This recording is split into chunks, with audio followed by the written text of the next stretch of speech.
Natália circulava pela varanda rindo, ajeitando flores e dobrando guardanapos, embalada pelo som das panelas na cozinha e pelo perfume de carne temperada. Faltava uma semana para o casamento e tudo nela brilhava. A voz leve, os passos apressados, a alegria quase infantil de quem acredita que nada pode dar errado. Mas ao entrar na garagem para chamar o pai, o mundo pareceu perder o som por um instante. Roberto estava agachado ao lado do carro de Bruno, prendendo um pequeno dispositivo sob o painel. A luz fria da lâmpada balançava sobre ele. "Pai?" A voz de Natália saiu fina.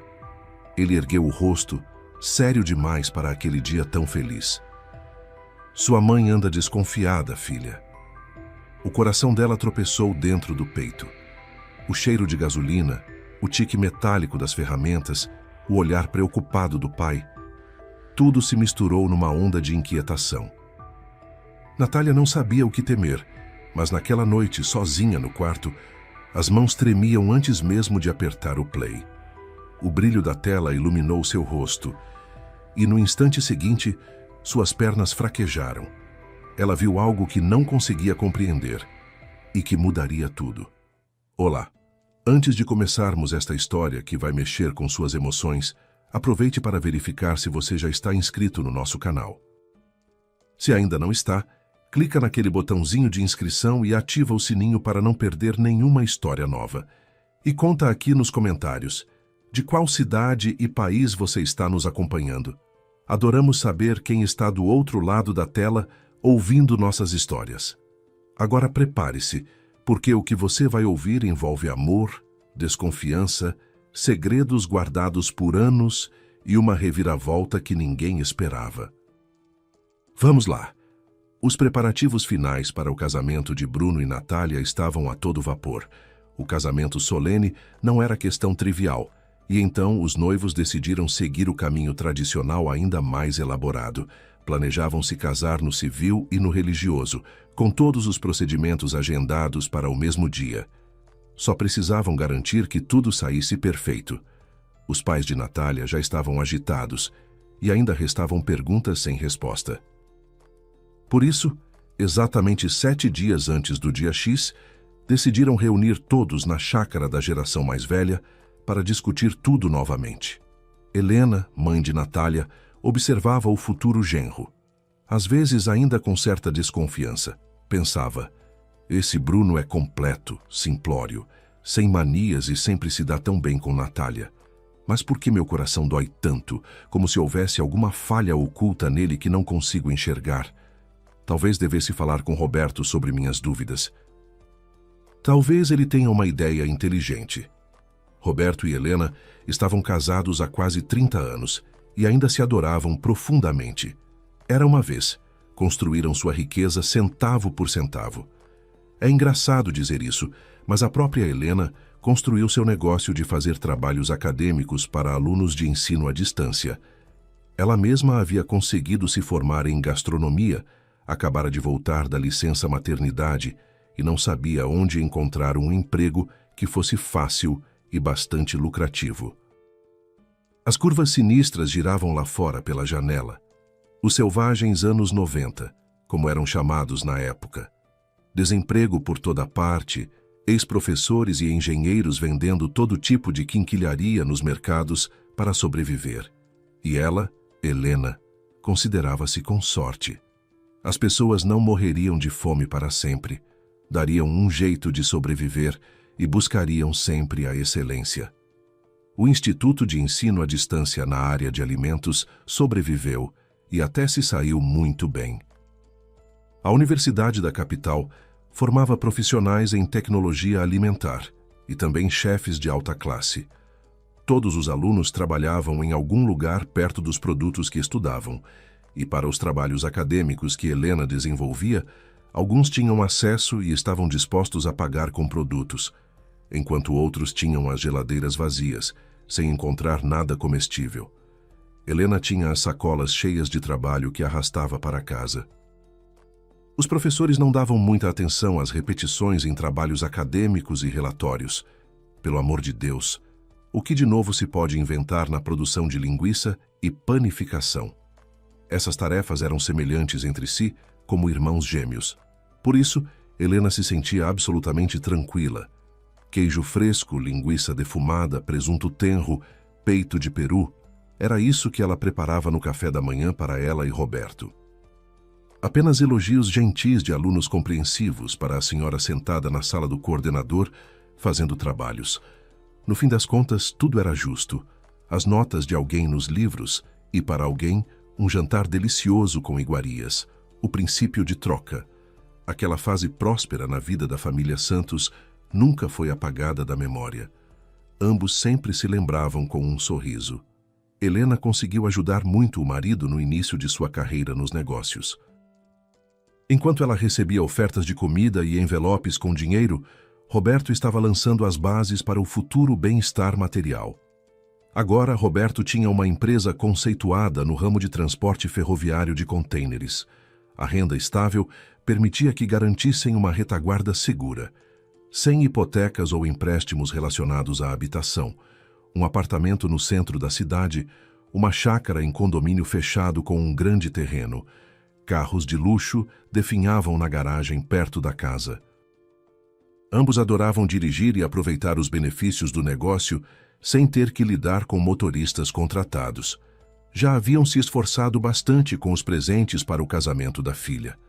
Deram a ela um apartamento tipo estúdio em um novo condomínio com toda a infraestrutura necessária. Desde garagem subterrânea até playground e piscina. Um presente caro para o futuro genro na forma de um carro importado da moda. Que Bruno não pensasse que economizaram em nada para a felicidade da filha. Helena e Roberto tinham outra carta na manga, uma turnê pelo litoral do Mediterrâneo. Que os recém-casados tivessem uma lua de mel inesquecível. Bruno vinha de uma família modesta e simples. Era improvável que seus pais lhe dessem algo maior que um envelope com dinheiro. E mesmo esse provavelmente seria fino. Helena e Roberto não eram, de fato, esnobes ou mimados que, tendo enriquecido, se esqueceram de onde tudo começou. Sua principal preocupação era a felicidade de sua única filha, Natália. Bruno era bom para ela. Eles se amavam, e daí? Mas e as deficiências materiais do futuro genro? Eram algo contornável, algo amigável. Se tivessem certeza de que Bruno seria devotado e fiel à filha, ignorariam todo o resto. Por enquanto, Bruno trabalhava como personal trainer no clube esportivo. Mas talvez mudasse de profissão, experimentasse trabalhar na empresa do sogro, especialmente tendo um diploma. Bruno ainda possuía um diploma de ensino superior que estava acumulando poeira na gaveta de sua escrivaninha. Natália sempre se lembrava com carinho do primeiro dia em que conheceu Bruno. Todas as garotas adoram quando um verdadeiro herói as salva de algo desagradável. Foi exatamente isso que aconteceu. Natália sempre adorou se vestir como uma princesa para passear e preferia este estilo em particular, um vestido romântico ou vestido de verão com babados, cabelo volumoso preso com grampos luxuosos, criando uma aparência que lembrava um penteado aristocrático feminino tradicional. Às vezes, usava até um chapéu elegante. Nos pés, sandálias ou sapatos de salto plataforma altíssimos. Não, ela definitivamente não era uma garota antiquada que rejeitava calças jeans rasgadas nos joelhos e moletom grosso e folgado. Ela podia sair de casa com qualquer roupa. Tudo dependia do que tinha em mente naquele momento. E, claro, do objetivo da incursão pelo mundo. No trabalho, Natália só podia ser encontrada com uniforme no espírito dos clássicos rigorosos do escritório. Buscar um lugar para si, ao sol no mercado de trabalho, Natália não entrou logo para a empresa do pai. Por quê? Profissionais de marketing e publicidade são úteis em qualquer lugar. Era preciso, de alguma forma, promover ainda mais a empresa familiar.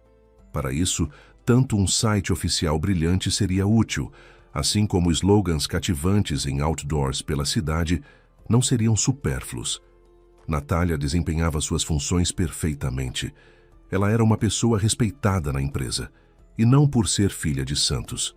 A jovem era uma especialista de primeira classe. Não precisava se esconder atrás do sobrenome do pai. Com todas as suas vantagens, como boa aparência e mente lúcida, Natália era uma pessoa de coração generoso e uma amiga dedicada. Convites para sair com ela vinham de uma infinidade de amigos jovens, mas não era fã do caleidoscópio de festas e agitação. Preferia a solidão na maioria das vezes. Adorava ler livros mais complexos para que mais tarde houvesse algo em que pensar, e também costumava sair sozinha dirigindo pelo bairro para acelerar. E foi neste momento que o destino a uniu a Bruno. Ela estava mais uma vez curtindo rapidamente o passeio, até que o indicador de combustível começou a pedir, lamentavelmente, mais gasolina. Natália saiu esvoaçante do banco do motorista, em todo o esplendor de seu vestido de verão com grandes babados. Deixou uma pequena bolsa feminina com dinheiro e cartões bancários no assento ao lado, trancou o carro rapidamente. Para onde iria? Como poderia imaginar que no posto de gasolina onde parou para abastecer, uma gangue de adolescentes habilidosos estava operando? Abriam carros de qualquer marca em poucos segundos, com tanta maestria que até as câmeras de vídeo não conseguiam captá-los direito. Bruno e seu colega estavam transportando equipamentos necessários do depósito. Pararam num posto de gasolina para esticar as pernas, tomar um café e comer uma torta. Bruno estava sentado com uma caneca de papelão cheia de uma bebida quente e aromática, prestes a dar uma mordida na deliciosa torta de carne, quando notou movimentação perto de um pequeno carro vermelho, claramente com aparência feminina. 2 adolescentes estavam fazendo alguma coisa perto da porta do passageiro, ao lado do motorista, e então percebeu que um deles carregava uma bolsa feminina colorida com uma alça comprida. Agiu com a velocidade de um raio, saltou da mesa e correu em direção ao carro vermelho. Os ladrões de rua, antes mesmo que pudessem entender o que estava acontecendo, ambos já estavam deitados no asfalto e a bolsa estava no chão por perto. Desapareceram da cena do crime como se tivessem se dissolvido no ar. Bruno não os perseguiu, encostou-se ao carro e começou a esperar que a dona viesse buscar o troféu recuperado. Natália não os fez esperar muito. As portas de vidro se abriram e os olhos de Bruno avistaram uma criatura encantadora, que não se encaixava no quadro geral de uma garota que poderia dirigir um carro. Aquelas, na opinião de Bruno, não pareciam tão românticas e vestidas de forma mais apropriada para viajar. E aqui só se viam sandálias de salto muito alto. Como é que se controla um monstro desses num carro desses, mesmo com câmbio automático? Ele não sabia a resposta para essa pergunta, mas estava feliz em entregar a bolsa para Natália, explicando como conseguiu salvar seu tesouro. Por que ela não fechou a porta antes de entrar na loja? Ela o observou por um longo momento antes de responder. Pensou, não é um homem, mas algum tipo de rocha. Como se cada traço do seu rosto tivesse sido esculpido com um cinzel grosseiro, extraído de um pouco de granito. E a figura dele é como um bloco sólido. Olhem só esses ombros largos. E ele ainda está reclamando de alguma coisa. Natália fixou o olhar nos lábios do grandalhão, como o chamava para si, e ouviu até o final da frase dele. Então ele disse que ela deixou a porta do carro aberta e os jovens ladrões aproveitaram a situação, mas ele recuperou a bolsa deles. Ela tinha tanta certeza de que havia trancado todas as portas que até duvidou. Seria possível alguém conseguir entrar tão rápido no tempo que faltou? Teria sido fácil para bandidos desse tipo fazerem isso sozinhos. No entanto, um encontro tão inusitado era até romântico. E ela decidiu constranger o Salvador com uma piada. Muito obrigada por ter ajudado uma desconhecida. Agora só uma coisa me anima. Você vem com boas intenções? Afinal, agora, depois de tudo o que aconteceu entre nós, como uma pessoa honesta, você simplesmente tem que se casar comigo. Natália riu alto da própria piada, mas o que aconteceu a seguir a desestabilizou completamente. O jovem, que era quase 2 cabeças mais alto que ela, de repente se ajoelhou facilmente sobre um joelho e estendeu-lhe a mão, junto com a bolsa, e disse: Meu nome é Bruno. Você me atingiu à primeira vista, direto ao coração. Agora jamais poderei te esquecer. Além disso, Não consigo mais viver sem você, a menos que você me prometa que nos veremos todos os dias. Eu te ofereço minha mão e coração. Não tenho pressa em dar uma resposta. Vou te dar exatamente 1 ano para pensar e me dar sua resposta. Lembre-se da data de hoje, 7 de julho. Aqui, na esquina da estrada, há um café aconchegante. Você vai gostar. Exatamente daqui a 1 ano, você me dará sua resposta neste café. Você concorda em se tornar minha esposa? Concorda? Ninguém nunca havia feito isso com Natália antes. Ela ficou chocada. No início até ficou confusa. Isso é audácia, isso é pressão. Mas perder a compostura mesmo numa situação tão ambígua era ainda pior. Ela não esperava por essa situação.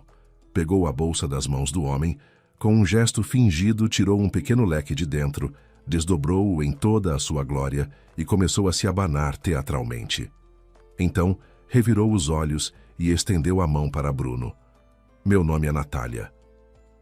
Aperte a mão, meu cavaleiro. A que horas nos encontraremos aqui no próximo ano? Era impossível enganar Bruno com tamanha conversa fiada.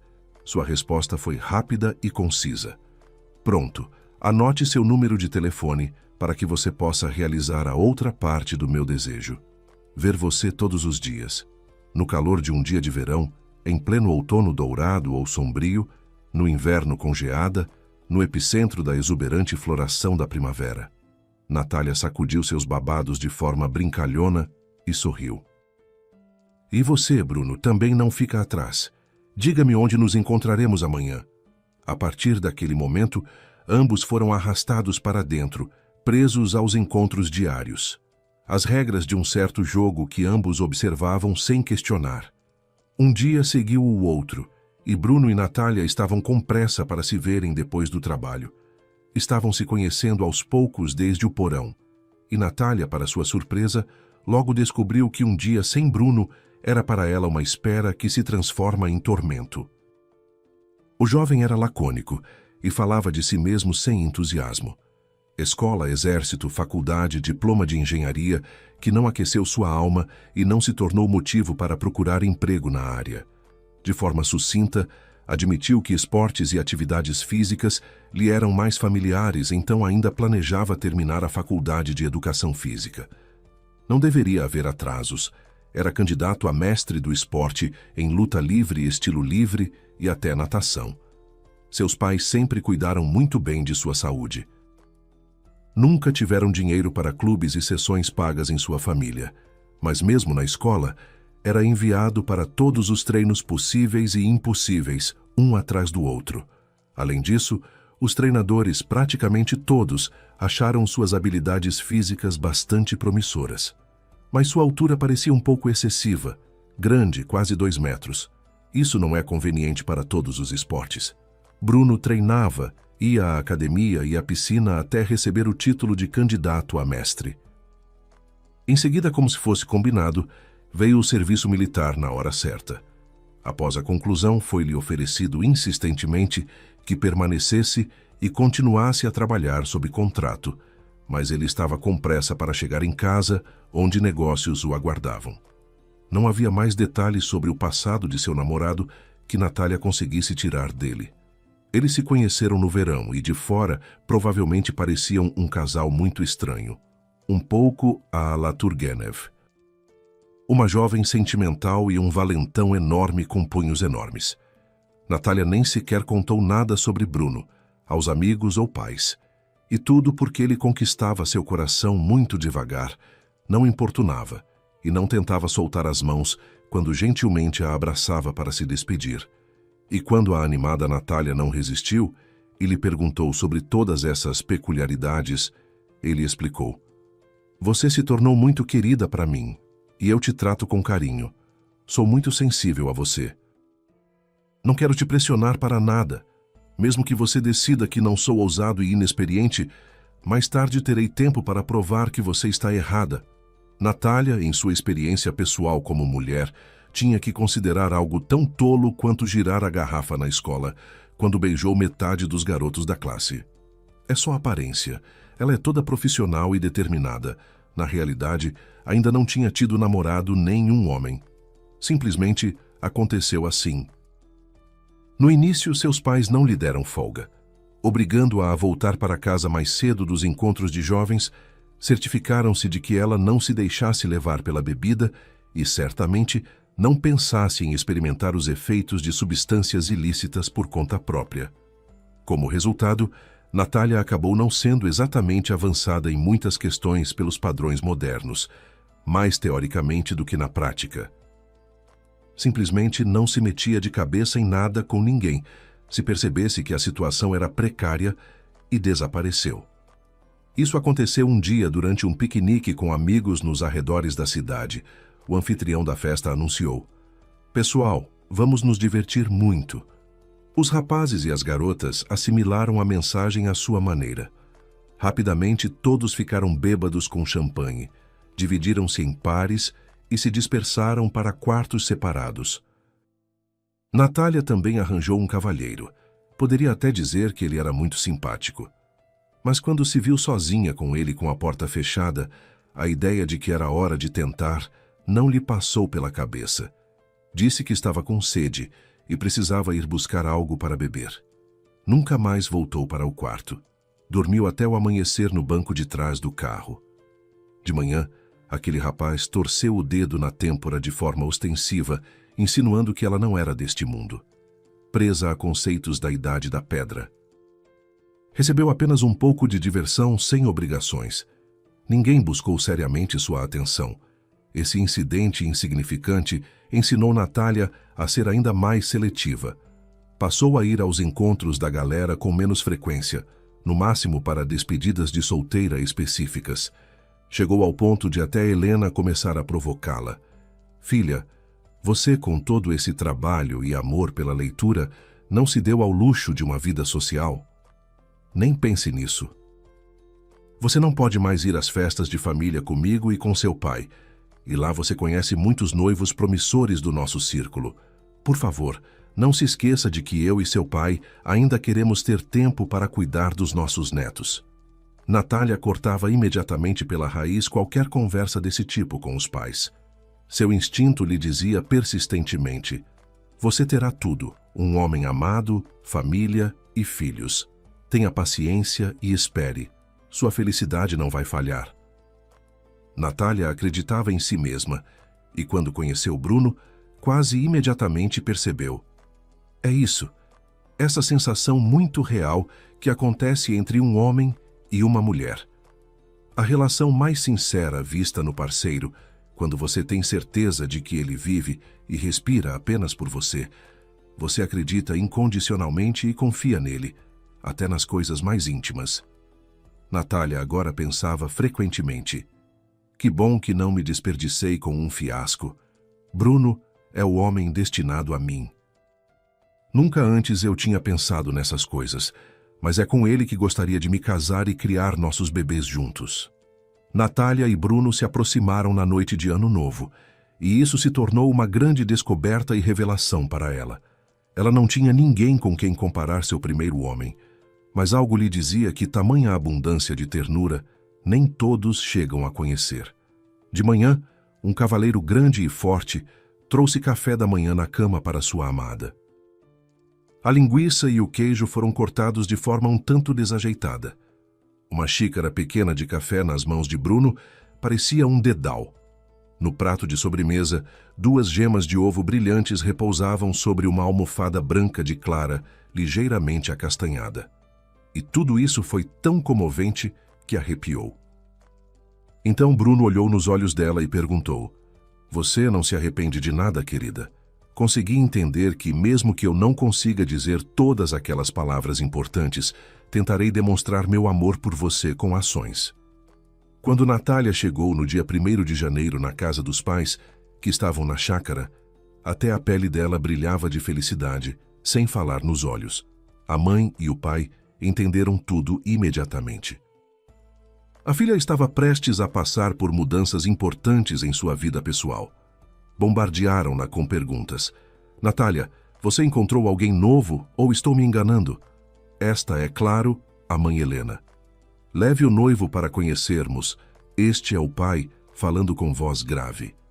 Natália ainda não compartilhou nenhum detalhe com os pais, mas acenou feliz com a cabeça. Encontrei meu homem, queridos pais, aquele com quem gostaria de estar por toda a minha vida, em quaisquer circunstâncias. Ele te pediu em casamento? Helena perguntou imediatamente. Sim, confirmou Natália, logo no primeiro dia em que nos conhecemos. Mas acho que ainda não lhe dei uma resposta. Algo está me incomodando, demonstrou preocupação Roberto imediatamente. Ele vem pelo menos de uma família decente? Natália interrompeu o fluxo de perguntas com apenas um gesto decisivo e as palavras: basta, sua família é a mais comum, mas com uma alma e um coração extraordinários. No Natal trarei ele aqui para vocês se conhecerem melhor. E não importa a impressão que Bruno cause em vocês, saibam de uma coisa: isso não vai mudar nada no nosso relacionamento. Eu já fiz a minha escolha. O primeiro encontro com seus futuros sogros se transformou em um verdadeiro calvário para Bruno.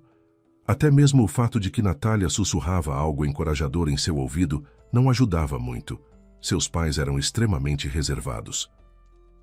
E então Rex, amigo de todos, apareceu na varanda onde estavam sentados jantando. Rex era o favorito da família, um enorme São Bernardo que havia vivido ao lado de Natália e seus pais por anos. O comportamento do cachorro desta vez foi bastante inusitado.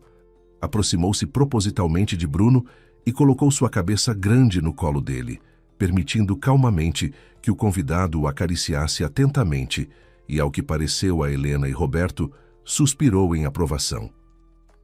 A partir daquele momento, o gelo entre eles e Bruno se quebrou. Ambos perceberam rapidamente que a filha havia feito uma ótima escolha de parceiro.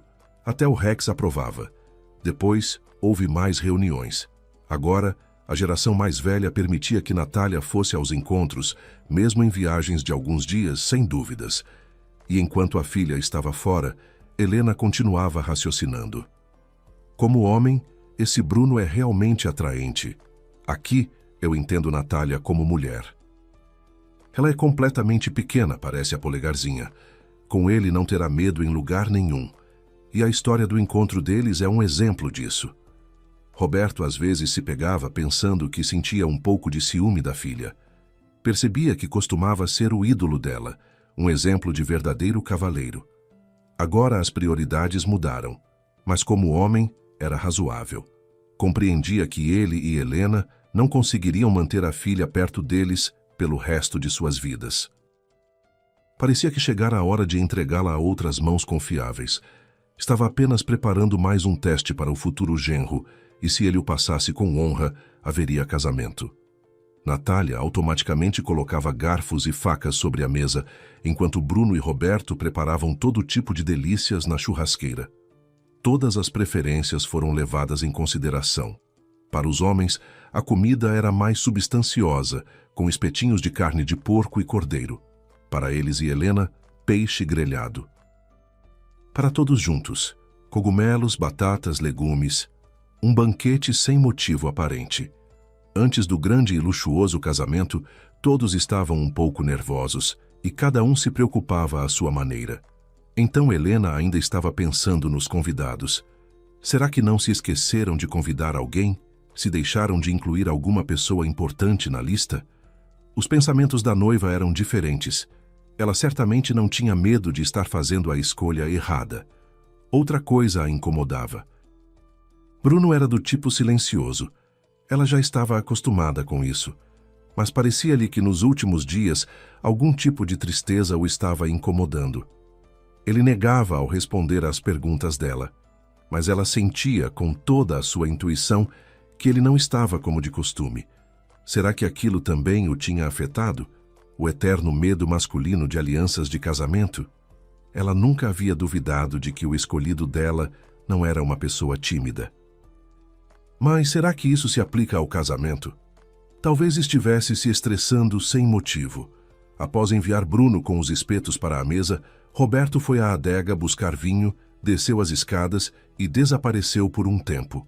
Os pratos deliciosos na mesa estavam até começando a esfriar. Natália, preocupada, foi até o jardim onde ficava a adega para chamar rapidamente o pai à mesa. Ao grito de chamada, a escuridão permaneceu silenciosa. Mas do outro lado do quintal, na garagem, parecia haver um lampejo de luz de uma lanterna nas paredes e no teto andando. Natália correu para lá. De tênis, os passos eram silenciosos, e o homem ao lado do carro estava tão absorto em alguma coisa que não viu a jovem. Natália teve tempo para pensar. Nenhum estranho poderia ter entrado no quintal. A cerca era bastante alta em todos os lados, e Rex só era gentil com seu próprio povo. Com estranhos, o alarme soaria tão alto que seria terrível. Tem algo errado com o carro do Bruno, pai? O que ele está fazendo? Os carros dele e da mãe estão estacionados mais longe, não bem na entrada. Natália fica na ponta dos pés. A curiosidade a domina. Uma enxurrada de palpites passa pela sua cabeça. Meu pai está planejando outra surpresa para o casamento. Por isso nos convidaram para um churrasco hoje. O que ele está fazendo lá de tão misterioso? A realidade foi como um balde de água gelada. Natália flagra o pai em flagrante, e não com outro presente nas mãos. Ele tem uma câmera portátil em miniatura nas mãos. Ela conhece bem esse modelo por causa do trabalho. Usaram esse equipamento nos lugares mais inesperados para filmagens secretas na agência. Não pode haver erro. Ela ri alto, mas é um riso nervoso. Pai, o que você está fazendo? Como você pode? Você não acredita na sua filha, no futuro marido dela? O que você quer filmar às escondidas? Você parece um guerrilheiro atrás das linhas inimigas, sinceramente. Roberto se vira lentamente para a filha e explica. Sua mãe tem algo inquietando sua alma, minha querida. Tudo parece estar perfeitamente claro e tranquilo entre você e seu noivo, mas ela não está com bons pressentimentos, e nós confiamos plenamente na nossa filha. Você não pode fazer nada disso. Não há dúvidas, afinal você ainda é jovem. Ficarei feliz se o filme que essa pequena câmera fizer for inocente e inofensivo. Mesmo assim, ouça seu pai, pois ele tem mais experiência. Vamos deixá-la funcionando. Afinal, se Bruno não esconde nada no peito, então ele não tem nada a temer. Mais tarde, riremos juntos dessas minhas manipulações. Natália estava prestes a lutar por seu amado novamente, mas então, diante de seus olhos, surgiu a imagem daquela manhã e o olhar confuso e distraído de Bruno. Ele hesitou em responder o que deveria tomar no café da manhã, chá ou café. Após alguns segundos, rapidamente se juntou ao diálogo com ela, mas um segundo antes disso, estava claramente em algum lugar distante, em um planeta alienígena. Então Natália descobrirá que segredos assim deixam o noivo triste antes do casamento. Deixe o tempo explicar e mostrar. Natália deu um passo à frente e declarou de forma decisiva sua única condição. Pai, o Bruno não pode saber nada sobre essa câmera. Não quero começar minha vida com ele com um ato de desconfiança que ele não merece. Voltaram para a mesa. Um pouco sombrios inicialmente, mas sentindo o aroma de carne frita, ervas e vegetais, finalmente descongelaram. A conversa durante a deliciosa refeição logo tomou o rumo certo.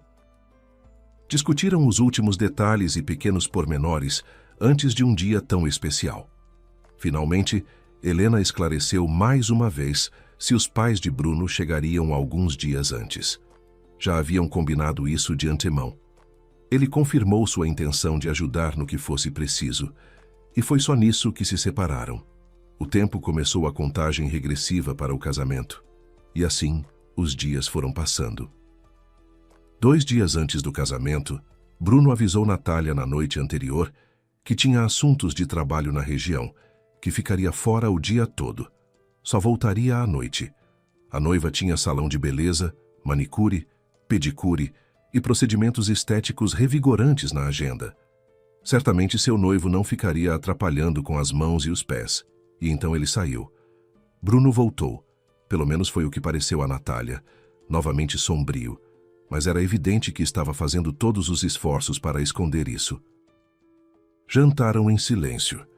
Natália não importunou seu amado com perguntas e decidiu seguir seu próprio caminho. Os últimos 2 meses moraram juntos em um apartamento alugado. Depois disso, decidiram começar a usar o presente dos pais dela após o registro de casamento, enquanto o estúdio passava por reformas estéticas. O carro que o futuro genro recebeu como presente, antecipadamente, ficava estacionado no pátio, debaixo das janelas. Quando Bruno adormeceu, ela foi até o dispositivo de filmagem naquela mesma noite e examinou tudo o que estava gravado nele. A imagem no filme era impossível, incompreensível para o homem que em 2 dias planejava ir ao cartório. Inicialmente, Bruno dirigiu pela rodovia por um bom tempo. Depois virou para uma certa vila, parou apenas uma vez e entrou em um mini-mercado, de onde saiu com 2 sacolas pesadas. O que havia nelas? Natália pensou que fossem algum tipo de produto alimentício e embalagens de suco, mas não tinha certeza disso. E então, os portões se abriram. Bruno entrou de carro nos jardins de uma instituição estranha. Pessoas passeavam tranquilamente pelo pátio. Muitas delas se locomoviam em cadeiras de rodas. Um veículo semelhante também parou ao lado do carro de Bruno, acompanhado por uma mulher de uniforme médico. Bruno saltou do banco do motorista e correu para ajudar a transportar uma jovem bonita para dentro do carro. E então se afastaram do pátio melancólico, onde todos ao redor estavam doentes, com limitações físicas. À vontade, era possível ver paisagens de campo, faixas de mata e plantações passando rapidamente pela janela do carro. Bruno leva a estranha a uma clareira perto de um campo de margaridas e colhe para ela um buquê inteiro de flores. Coloca-as no colo dela e depois a carrega nos braços até um tronco de árvore caído, após ter retirado um cobertor de flanela de dentro do porta-malas. A pessoa que está ao lado de Bruno está lhe dizendo algo e chorando. A gravação está desfocada e a conversa é inaudível. Então, o noivo de Natália organiza um lindo piquenique na natureza para sua estranha paixão. A câmera grava cenas em fragmentos, apenas onde tem uma visão clara. Uma mulher é vista comendo um grande sanduíche com manteiga e salmão, acompanhado de suco. Logo começa a sorrir e estende os braços em direção à mata. Ele a pega no colo novamente e a carrega através da clareira, mostrando-lhe algo aqui e ali. Natália interrompe o vídeo. Não consegue descobrir quem é essa pessoa especial.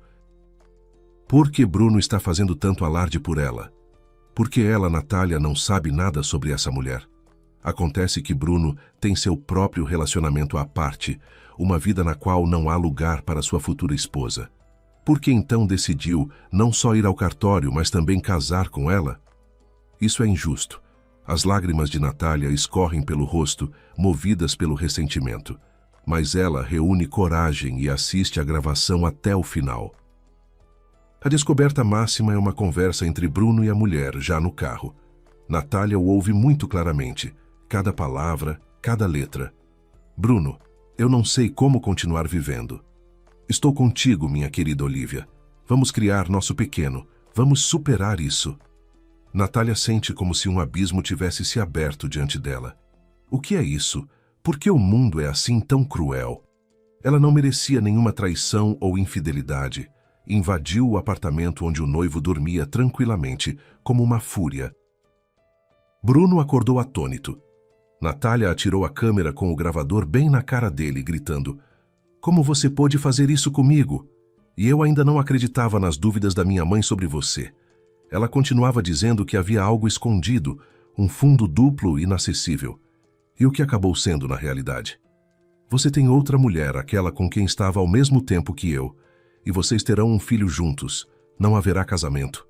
Vá embora. Os olhos de Bruno ficaram gélidos. Ele não explicou nada, não deu desculpas e permaneceu em silêncio. Levantou-se e começou a juntar suas coisas de forma imparcial, quase calma. O comportamento dele convenceu Natália de que estava certa.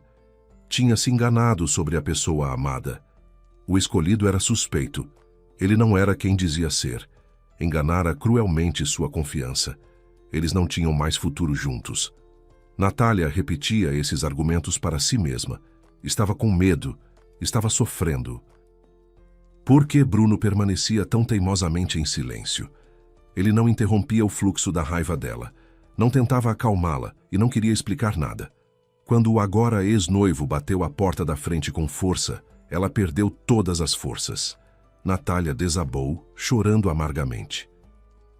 Teria sido melhor se o pai não tivesse instalado uma câmera escondida no carro de Bruno? Ou seria melhor ficar sabendo de tudo antes mesmo de ter tempo de assinar os papéis no cartório e, ainda por cima, subir ao altar?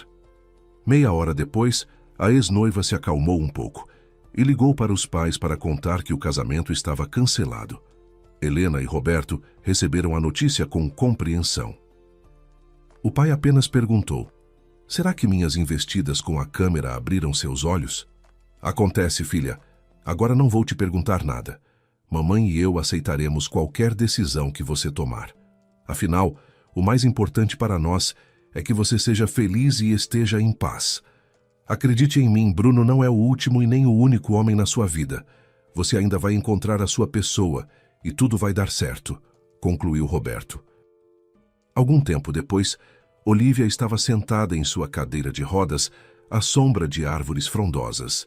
Naquela manhã, Pedrinho estava se comportando mal. Ela ainda não havia entendido o motivo. Os dentes talvez estivessem tentando emergir com avidez através da gengiva rosada e lisa, ou era a barriga que incomodava outra vez. O filho ainda não sabia como falar sobre coisas que lhe causavam desconforto evidente. Que bom que, pelo menos, adormeceu tão rápido lá fora e não estava mais choramingando. Enquanto Bruno foi à loja, a jovem mãe pôde mexer tranquilamente no celular. Seu irmão mais velho, que nascera apenas 10 minutos antes dela, sempre adorara dar ordens à irmã. Foi ele que, há 1 ano e meio, invadiu a clínica de longa permanência para pessoas com deficiência aproveitando as circunstâncias, agarrou suas coisas num ímpeto e a levou para outro lugar. Ir para a casa dos pais seria uma ideia perdida. Eles tinham entregado a menina a um orfanato há muito tempo, considerando sua doença um peso para a família. Um daqueles casos em que se descobre que um dos gêmeos tem um defeito congênito, uma doença autoimune incurável. Então, por que criar um filho com essa condição e investir nele? Nosso estado é compassivo, ele se educará sozinho. Geraldo e Sônia. Sônia e Geraldo. 2 pessoas iguais, essa mesma dupla, nas visões sobre a vida, no desejo insaciável de consumismo. O segundo nome de Bruno era Geraldino, homenagem ao pai. Mas ele nunca aprendeu a amar o pai e a mãe, especialmente depois que descobriu o que fizeram com Olívia. Não se lembrava de jeito nenhum da irmãzinha. Ela foi tirada de casa quando ambos tinham 2 anos e meio, algo bastante comum, artrite reumatoide juvenil. O sistema imunológico de Olívia não queria ajudá-la de jeito nenhum. Pelo contrário, lembrava uma besta cruel que ataca e destrói o tecido corporal, especialmente as articulações, sem piedade. Geraldo e Sônia, ao ouvirem tal veredicto, refletiram profundamente sobre o futuro. E então, o que aconteceu? Um exame minucioso de Olívia, que se queixava de dores constantes nas pernas, revelou um número crescente de autoanticorpos. Sônia e Geraldo até aprenderam com o tempo a pronunciar termos especializados sem hesitação. Não eram tolos, propriamente ditos. Pelo contrário, distinguiam-se pelo egocentrismo e infantilismo. Olívia vinha se comportando de maneira peculiar desde os 2 anos de idade. A menina se recusava a andar, fazia caretas de dor, reclamava com os pais se a tocassem. Não tinha o menor interesse em brincadeiras ou em fazer birra como seus coleguinhas.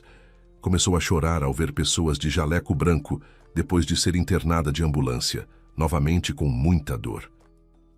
Depois de visitar a filha e não querer ficar muito tempo no hospital, já em casa, Sônia olhou para Bruno, confortavelmente dormindo em um berço enorme para 2 bebês, e pensou raciocinando: e quem se atreverá a me julgar se eu recusar Olívia? Isso precisa ser feito de forma decisiva, definitiva e irrevogável, e minha consciência não me incomoda nem um pouco. Chego em casa cansada depois do meu turno na padaria. Após o calor intenso da fornalha e da oficina de prensagem, Geraldo também tem o direito de descansar e se recompor do fervor no trabalho, relaxar. É bom que a gestão de ambas as unidades de produção tenha sido tão eficiente e nos ajudado. Encaminharam nossa filha à clínica por conta própria e ficaram de olho na situação para garantir que o bebê recebesse atenção. Mas depois, o veredicto médico foi muito severo. Olivia não respondia a nenhum medicamento, nem melhorava. Só iria piorar. A saúde de Olivia estava comprometida desde cedo. Ela quase não sentia fome. A inflamação aumentava e a dor se intensificava. Geraldo e Sônia assinaram os documentos de renúncia aos direitos parentais sem sequer lê-los. Tinham pressa em acabar com aquilo. As autoridades de proteção à criança encaminharam Olivia para um centro médico especializado. Na época, ela ainda caminhava sozinha, mas perdia essa capacidade pouco a pouco. Geraldo e Sônia visitaram a filha abandonada apenas uma única vez, como se quisessem aliviar a própria consciência. Satisfeitos com o atendimento que viram, concluíram que tinham feito a única escolha certa. Colegas de trabalho e conhecidos até comentaram a crueldade deles nos primeiros dias. Mas o tempo abafou o escândalo. Depois das fofocas iniciais, ninguém mais tocou no assunto. E assim, Geraldo e Sônia passaram a dedicar-se apenas à criação de Bruno. O menino, ao contrário da irmã, cresceu saudável. Anos se passaram e Bruno guardava apenas memórias vagas, quase inexistentes, de uma irmãzinha. Ele praticou esportes, foi bom aluno e não se esquivou do serviço militar. Seguiria com uma vida estável se, de repente, tudo não tivesse mudado. Depois do que fizeram com Olivia, Geraldo e Sônia afogavam a própria culpa no fundo de taças de vinho barato. Não era bebida forte, mas bastava. Depois do expediente, um copo ou dois amenizava a monotonia da vida deles. Bruno detestava esse hábito e se distanciava cada vez mais. Até que certa vez, ao voltar do serviço militar, encontrou uma vizinha do condomínio. Ela o surpreendeu com uma pergunta direta. Bruno, já se passaram mais de 20 anos desde que seus pais mandaram sua irmã Olivia para uma instituição. Será que ela ainda está viva? Ou você simplesmente a esqueceu? Irmã? Bruno achou que a vizinha estava confundindo tudo. Sempre acreditara ser filho único. Nenhuma outra criança crescera na casa. Mas a dúvida ficou. Ele teria que perguntar aos pais. E a oportunidade surgiu logo depois. Naquela noite, Geraldo e Sônia estavam comemorando um prêmio do trabalho. Quando Bruno voltou da academia, eles estavam visivelmente embriagados. Ele foi direto ao assunto. Mãe, como está nossa Olivia? Não tenho notícias dela há muito tempo. Sônia o encarou com os olhos vidrados, tentando entender a pergunta. Filho, já faz quase 20 anos desde que a vimos. Desde que nos livramos dela, nunca mais voltamos lá. E por que você lembra disso agora? O que estava ligado a ela já virou mato há muito tempo. Entre vocês dois escolhemos o saudável. No mundo animal é o mais forte que sobrevive. Foi assim que você ficou no nosso lar. Já faz tanto tempo. Por que lamentá-la? Esse sempre foi o destino dela. A princípio, Bruno achou que tinha ouvido errado. Uma irmã. Uma irmã gêmea. Então era isso. A sensação de vazio que sempre o acompanhou fazia sentido. Ele olhou ao redor. Paredes sem brilho, sem reformas havia anos. Poeira acumulada. Uma casa cansada, igual aos próprios moradores. Sônia e Geraldo não viviam, apenas existiam. Trabalhar, voltar para casa, ligar a TV, beber. Uma rotina sem alma. Bruno percebeu que nunca tivera uma família de verdade. Sua infância fora moldada por amigos, vizinhos, passeios com outros adultos, nunca pelos pais. E agora, ouvindo aquelas palavras frias, um pensamento cortante tomou conta dele. Não quero mais essas pessoas na minha vida. Eles abandonaram minha irmã como quem joga algo fora. São incapazes de amar. Vou encontrar Olivia. Vou ficar ao lado dela. Vou tentar fazer por ela o que ninguém fez. Decidido, exigiu os documentos. Sônia, vencida pela embriaguez e pelo medo do confronto, entregou tudo o que ainda existia sobre Olivia, entre eles, o endereço da última instituição. Ali começava a busca. Encontrar uma pessoa não é como procurar uma agulha no palheiro. às vezes, é pior. Uma semana depois, Bruno já sabia que nunca houve tentativa de adoção. Em 20 anos, Olivia passara por várias instituições. Quando era menor de idade, recebera apoio do Estado. Depois disso, tivera uma sorte inesperada. Uma fundação beneficente, criada por um filantropo cuja esposa também sofria de artrite reumatoide, custeava sua estadia em uma clínica especializada. A história daquele homem comoveu Bruno. O filantropo não abandonara a esposa em nenhum momento. Pelo contrário, lutara por ela e ajudava outros pacientes enfrentando o mesmo sofrimento. Bruno pensou em procurar o empresário apenas para apertar sua mão. Porque, no fundo, cada pessoa carregava suas próprias dores, algumas silenciosas, outras escondidas atrás de sorrisos. E naquele instante, ele percebeu: enquanto muitos passam pela vida indiferentes ao sofrimento alheio, existem raros seres humanos que ainda estendem a mão. E alguém, tendo aprendido da maneira mais difícil sobre o desespero e a armadilha dos obstáculos, encontra forças para pensar no próximo, mesmo que seja uma completa estranha. Esse foi o destino de Olivia quando Bruno encontrou a irmã numa clínica especializada, bastante decente e aconchegante. A patrocinadora, que conhecia as nuances deste tipo de artrite, não só custeou os cuidados de Olivia e de outros 2 pacientes nesta instituição, como também ajudou com novos medicamentos inovadores. A doença autoimune insidiosa não desapareceu, mas até o momento, os medicamentos garantiram um estado de remissão a longo prazo. Bruno pensava muito sobre várias coisas. Como isso é possível? Olivia nasceu comigo, morava no nosso apartamento, cresceu conosco. E então veio esse diagnóstico terrível e ela foi riscada da lista de pessoas da família. Meus próprios pais me abandonaram para sempre, e estranhos me acolheram, aqueceram, salvaram. Agora farei tudo ao meu alcance para garantir que minha irmãzinha nunca mais volte a se sentir sozinha e indesejada. Teve que arrumar a bagunça. Não havia fotos antigas, nem outras lembranças. Nas almas dos pais, só existia o esquecimento e mais nada. O primeiro encontro deles foi tão tempestuoso, emocionante, cheio de lágrimas. Ambos estavam vivenciando a mesma coisa. 2 metades. Os gêmeos se reencontraram. A irmã acreditou em Bruno desde a primeira palavra. Que ele é o irmão dela, que agora ela não estaria sozinha neste mundo. Olivia sabia muito pouco sobre sua família. Apenas o fato de que seus pais um dia não tinham condições de cuidar dela e a entregaram aos cuidados do Estado. Nenhum ressentimento foi guardado. Tornou-se uma jovem gentil e muito afetuosa, com visões um pouco antiquadas da vida e ao mesmo tempo de aparência bonita. Mais tarde, o encontro com Natália mudou completamente a alma de Bruno. Sua irmã e sua mulher amada eram muito semelhantes em caráter, hábitos e preferências, até mesmo o gosto por roupas parecidas.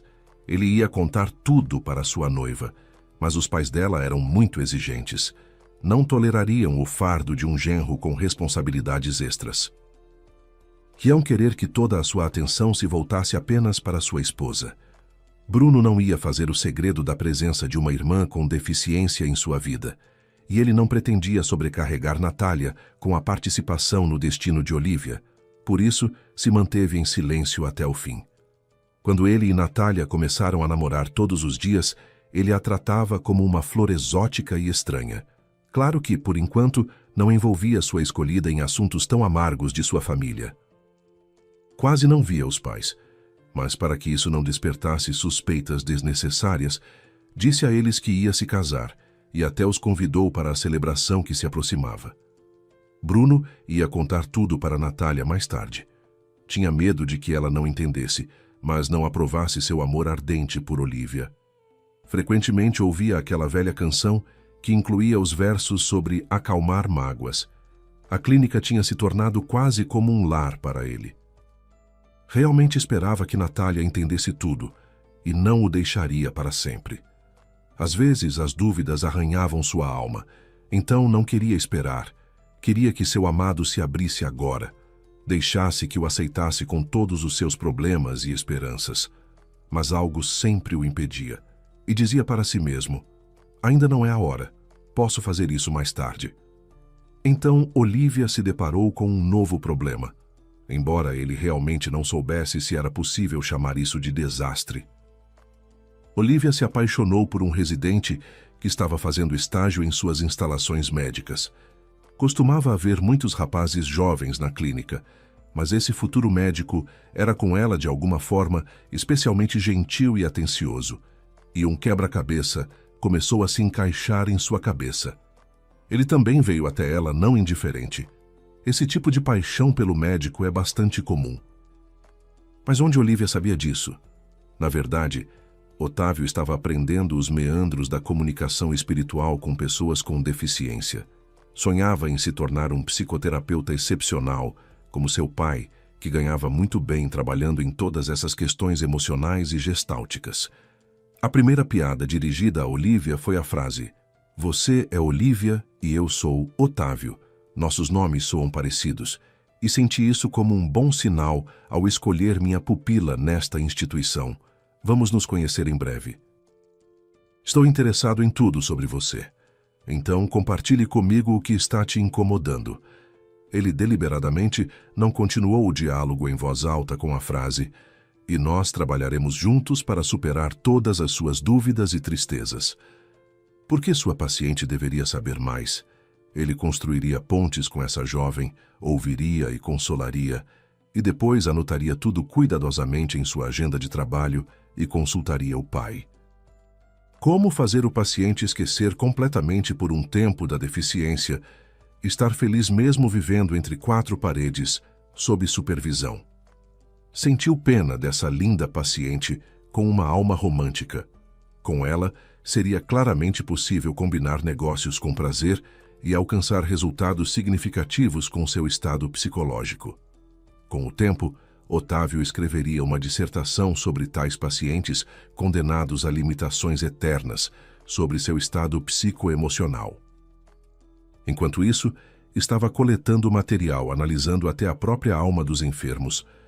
Olivia nunca havia conhecido em sua vida tal atenção vinda de um estranho, especialmente de um homem jovem e muito atraente. Otávio lhe trazia flores, frutas, doces, perguntava e falava sobre tudo por um longo tempo. Ele mesmo falava muito.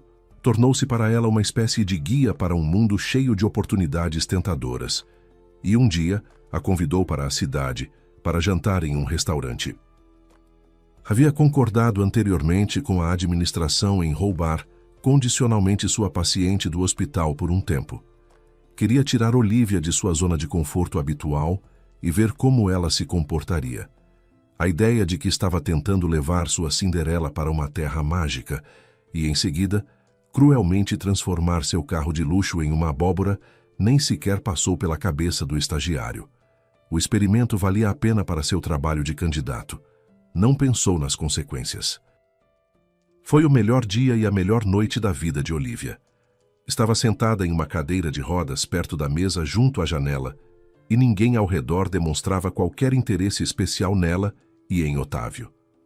Rosas borgonha em um vaso elegante, guardanapos de tecido pintados, velas perfumadas delicadas, música suave, o farfalhar e a presteza dos garçons que deslizavam silenciosamente pelo salão com bandejas. Olivia só tinha visto um paraíso assim nos filmes, mas agora o melhor homem do mundo estava sentado ao lado dela, dando-lhe toda a sua atenção, só para ela. O vinho a deixou um pouco tonta, e seu prato favorito, salmão com legumes, parecia divino. Olivia pensava: então é assim que é o mundo real, o mundo em que existe minha doença. Não perguntarei aos céus por que me foi dado tal destino. Irei aproveitar cada momento que eu e Otávio tivemos nesta noite incrível. E seguirei por este caminho até o fim. Ela rapidamente ficou embriagada, mas persistentemente pedia ao acompanhante que pedisse a bebida vermelha com gás repetidas vezes. Já havia experimentado champanhe na clínica na véspera de Ano Novo, mas será que aqueles 100 mililitros daquele champanhe que o paciente deveria beber no feriado eram comparáveis ao deleite que este maravilhoso vinho espumante agora lhe evocava? Otávio não interrompeu sua companheira.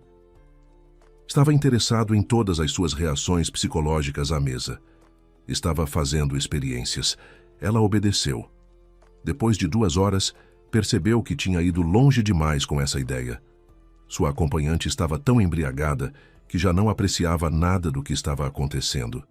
Mentalmente, praguejando alto por não ter pensado nessas consequências com antecedência, Otávio levou sua protegida para casa, para seu apartamento de solteiro.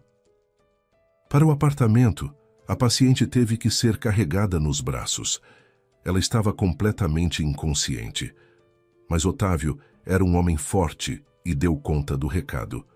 Assim que chegou em casa, colocou Olívia na cama rapidamente, cobriu-a com um cobertor e foi até a cozinha preparar café.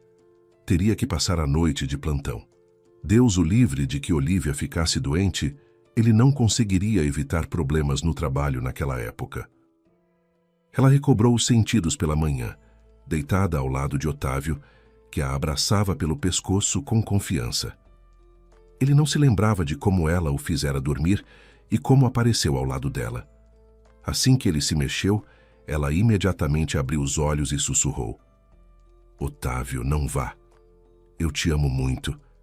Por favor, seja meu homem, me faça feliz. Prometo que ninguém jamais saberá disso." O jovem médico ficou completamente atônito com a proposta. Pensou: é o fim de tudo. Do trabalho, da carreira. Por que a arrastei para casa comigo? Por que tive essa ideia de uma ida a um restaurante? Meu pai vai ficar muito chateado por eu ter feito tudo isso. Olívia entendeu tudo imediatamente. Sentiu isso em seu coração. Otávio não a amava. Ela não ia contar para mais ninguém. Ela precisava. Ela realmente precisava ir ao banheiro, mas sabia que teria que rastejar até lá. Não conseguia lidar com a situação sozinha. Não sabia onde estava sua cadeira de rodas e nada se lembrava de como tinha ido parar naquele apartamento. A vontade de ir ao banheiro ficava cada vez mais intensa e Olívia caiu em prantos. Ela até se envergonhou de admitir ao médico que era a dor disso que estava tão aguda perturbando-a. Insatisfeito consigo mesmo, Otávio finalmente percebeu que algo estava errado com sua hóspede. Correu para descobrir, e ela finalmente lhe contou o motivo de sua histeria. E então a represa da proibição caiu por terra. Otávio rapidamente a pegou nos braços, levou-a ao banheiro e sentou-se ele mesmo bem no chão debaixo da porta. Só agora sentiu toda a profundidade do desespero que a deficiência física representa. A eterna falta de liberdade, dependência constante de alguém, coragem desesperada para admitir que você é tão frágil e débil naquilo que é simples e elementar para qualquer outra pessoa. Otávio bateu na porta e perguntou se podia levar Olívia de volta. Ela disse que estava pronta para voltar a ter algum apoio sólido. Enquanto ele a carregava de volta, ela conseguiu beijá-lo, com um toque ingênuo, infantil, e Otávio nadou, respondeu-lhe e depois entrou. E assim por diante. Lembrou-se do pedido dela. Olívia não contou nada ao irmão sobre o que aconteceu. Simplesmente aconteceu. Não havia necessidade de ele saber daquele segredinho feminino. Otávio desapareceu imediatamente do centro médico. Segundo rumores, foi transferido para outro estágio. Depois daquela noite, foram para a clínica em silêncio. Ambos estavam pensando em algo, cada um à sua maneira. Ambos sabiam que era melhor não se lembrarem desse incidente por razões diferentes. Tal ato poderia custar a carreira de Otávio. Olívia não teria permissão para sair pelos portões ou seria privada de benefícios por violações disciplinares. Olívia percebeu que estava grávida, mas não imediatamente. Não era uma pessoa ignorante ou analfabeta, mas nem sequer pensou que um encontro casual pudesse levar tão rapidamente a tais consequências. A médica assistente ficou chocada com a notícia, quase gritando: "Do que você está falando? A gravidez leva a uma deterioração geral da sua condição de saúde de 3 a 5 vezes.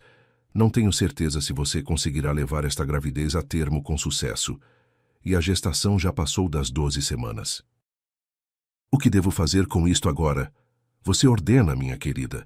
Olívia olhou para ela. "Vou dar à luz, aconteça o que acontecer. Vou ligar para o meu irmão agora e juntos decidiremos o que fazer e como viver.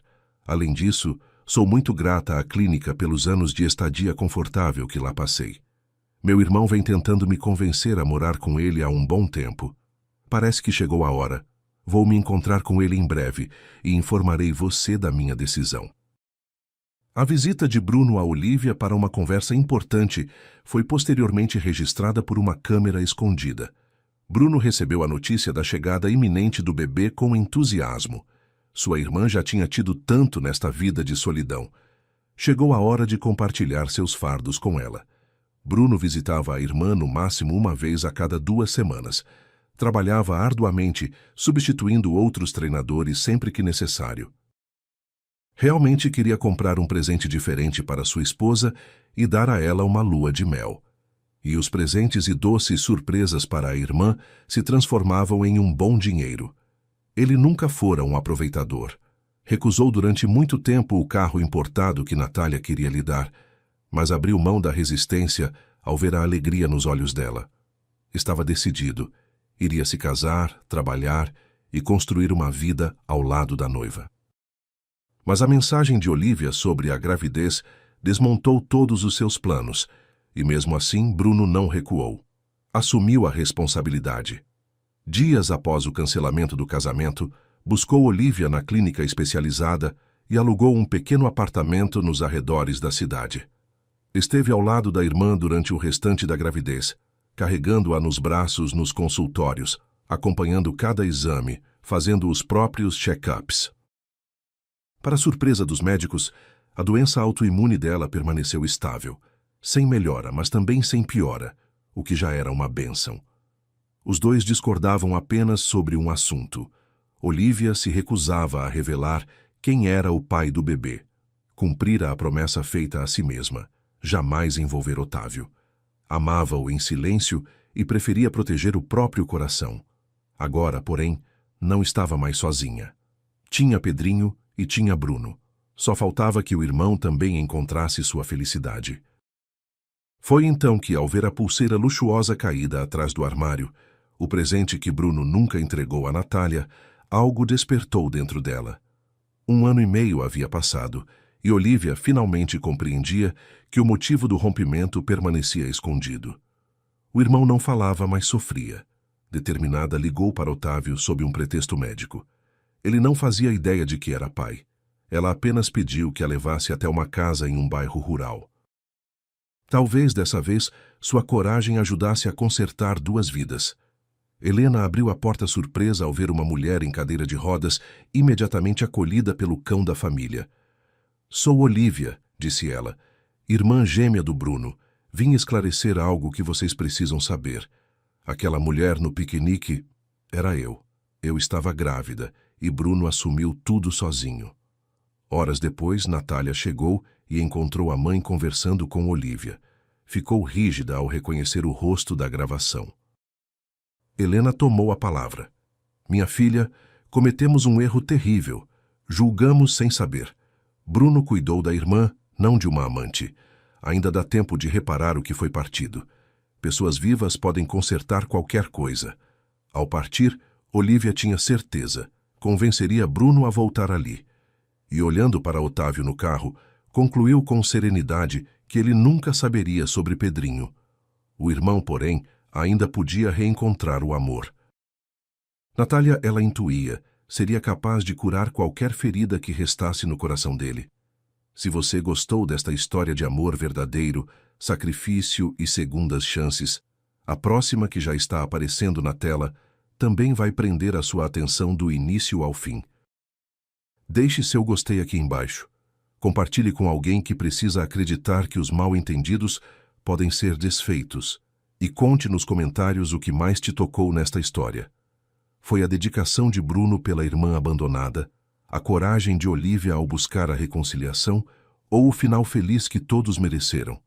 Um abraço caloroso e até a próxima, com novas histórias cheias de emoção, reviravoltas e finais que vão aquecer seu coração.